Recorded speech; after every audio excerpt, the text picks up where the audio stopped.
Pernah gak sih lo ngerasa senyum terus tapi capek banget di dalam? Lo bisa ketawa, melucu, bikin orang nyaman, tapi pas sendirian, dada lo kosong, jauh, dingin.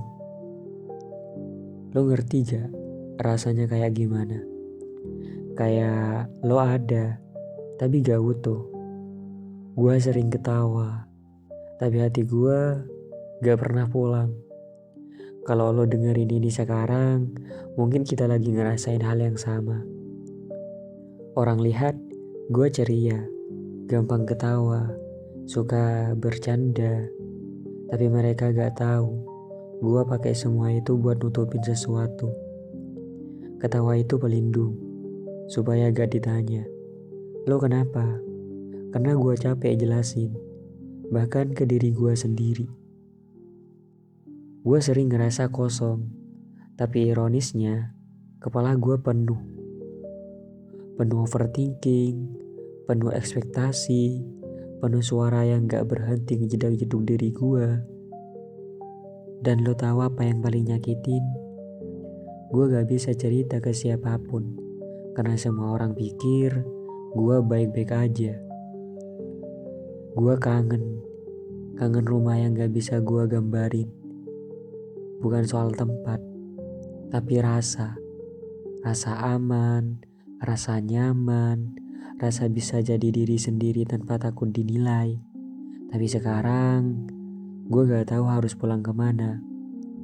Karena bahkan di tengah keramaian, gue ngerasa sendirian. Karena kalau orang bahagia, gue ngerasa gue berharga. Tapi semakin sering gue nyenengin orang, semakin lupa caranya nyenengin diri sendiri. Gue capek, tapi gue juga takut. Kalau gue berhenti senyum, gak ada yang peduli gue. Gue gak butuh solusi cepat. Gue cuma pengen didengerin, tanpa harus ditanya, kenapa sih lo? Tanpa disalahin, tanpa dibandingin. Gue cuma pengen ada orang yang bilang, lo gak harus kuat kok, pelan-pelan aja.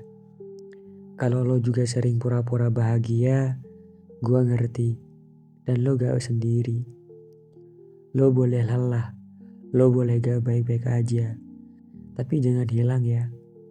Jangan hilangin diri lo sendiri demi bikin orang lain nyaman. Kadang yang kita cari bukan rumah yang bisa dilihat, tapi rumah yang bisa dirasa.